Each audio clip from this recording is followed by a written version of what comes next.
যুক্তরাষ্ট্রের কংগ্রেসে ১৯৭১ সালে বাঙালিদের গণহত্যাকে স্বীকৃতি দেওয়ার লক্ষ্যে একটি গুরুত্বপূর্ণ প্রস্তাব উত্থাপন করা হয়েছে। এই প্রস্তাবটি আন্তর্জাতিক অঙ্গনে নতুন করে আলোচনার জন্ম দিয়েছে। মার্কিন কংগ্রেস সদস্য ল্যান্স ম্যান সম্প্রতি একটি রেজলিউশন উত্থাপন করেছেন।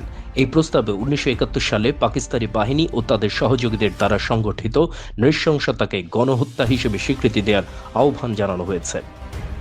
রেজলিউশনে বলা হয়েছে, মুক্তিযুদ্ধ চলাকালে ব্যাপক হত্যাযজ্ঞ, নির্যাতন, ধর্ষণ এবং জোরপূর্বক বাস্তুচ্যুতির মতো মানবতা বিরোধী অপরাধ সংঘটিত হয়। বিশেষভাবে উল্লেখ করা হয়েছে, সেই সময় সংখ্যালঘু সম্প্রদায়, বিশেষ করে বাঙালি হিন্দুরা টার্গেটেড সহিংসতার শিকার হয়েছিল। এছাড়াও প্রস্তাবে পাকিস্তানি সেনাবাহিনীর পাশাপাশি তাদের সহযোগী গোষ্ঠীগুলো যেমন রাজাকার, আল-বদর, আল-শামসদের ভূমিকার কথাও তুলে ধরা হয়েছে, যার মধ্যে জামায়াতে ইসলামের নামও উল্লেখ রয়েছে।